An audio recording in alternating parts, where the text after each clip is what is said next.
Angels said that they met Connor during the SEC tournament. What was that experience like? It was really good. He came to the hotel and was at the SEC tournament. He came last night for the selections show, so he was well behaved and it all went well. How nice is it to see like that excitement from the team and just the extended family that they can be? It's great. There was a long period where I was pregnant for a long time and was gone for a few days, had a baby, and then you come back and they hadn't gotten to meet him. So it was really special for them to finally get to meet him. What was your initial gut reaction when you saw the tournament selection? Yeah, it was a fun atmosphere. It was a fun environment. We have a tough opponent, and we got to make sure that we continue to fix us, and hopefully we can represent Tennessee well. How would you describe how badly they needed the rest following that SEC tournament? Yeah, we really need the rest. We look better now. We look more crisp. We look kind of like we did end of December, which is what we needed. How do you balance preparing for South Florida while also looking at the other teams you might face if you win? You can't face them if you don't win the first one. Just early scout, what have you seen out of South Florida? Yeah, they're very offensive heavy. They run a lot of sets. Our half-court defense has to get a lot better. We did not look great today in practice with our half-court defense, so just making sure that we sit down and we guard, we talk, we play as a team. What does your team need to do, one that plays fast-paced, to make sure that you guys can still play that offense against a team that does play a little bit slower? Yeah, I think we need to get stops. I think everything about us right now starts on the defensive end and getting steals or getting stops and then being able to push in transition. And so we're going to have to be all on the same page, all play together, be able to play through mistakes. Smayer says that the practices the last few times have been better than maybe what they were during the SEC tournament. What's a good indicator to you that they have been more productive? Yeah, they have. We're able to go longer and harder, and they're having fun and they're being competitive, which we kind of had hit a wall there where we were just kind of running through the mud. And so they look a little more fresh, a little crisper. Did you notice that change right after the SEC tournament, or was that something that took a couple days? It took a couple days. So we needed to rest. So you rest first and then you try to get them back into it. And so we did that. We had 2 days off. We had 2 skill days, kind of lighter days, and then we've kind of ramped it up and we're about to the point where we're about to taper it back down.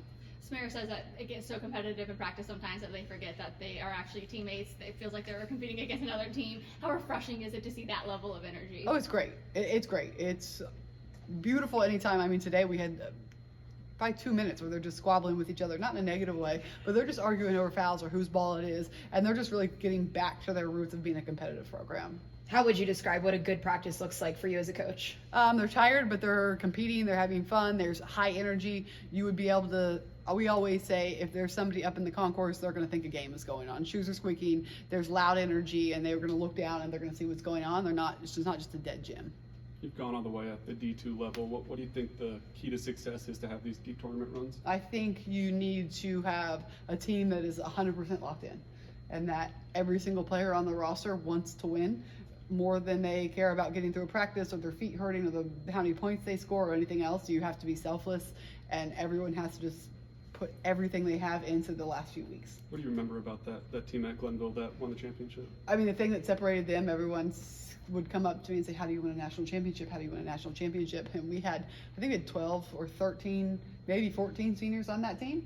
And so everyone was all in. There was no next year, and that's how we approached everything. If there is no next year, you don't get to do this again. And when you can have a team that has that mindset of it's everything right now, all or nothing, you never get to do it again, you're pretty hard to beat. What traits does this team have that resemble that team at Glenville State? We're senior heavy.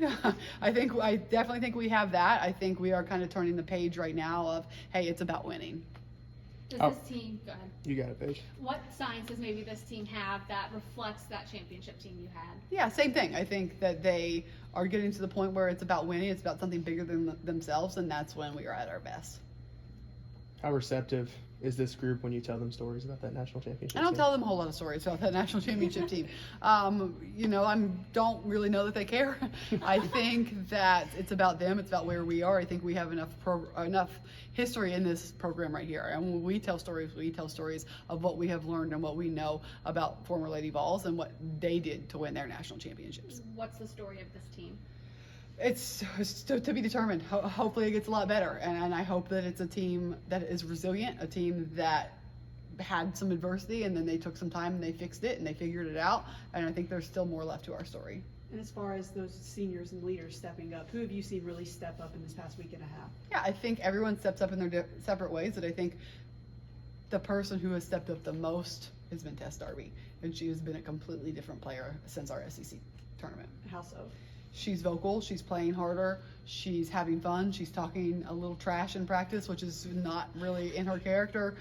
She's leading, she's telling people, she's putting people in the right spot. She wants to win, and she came to me and she said she wants to win. She wants to win for her teammates. She knows she doesn't have a career after this. She knows that she has a few weeks of basketball left, and she wants to win to make Tennessee proud, but she wants to win for her teammates so they can get their individual goals, which I thought was just such a great statement. Why do you feel like the team is receptive to her change? Why do what have you seen about them change because Tessa's changed? I think everyone respects her. She comes in every single day. She works hard. She doesn't ever take a play off. She makes all of her sprints, and she's a senior. And again, she's not a selfish player. Everything is for somebody else. And when you have a player that will sit there and say that, it's hard to look at them in the face and not do anything but play hard for them.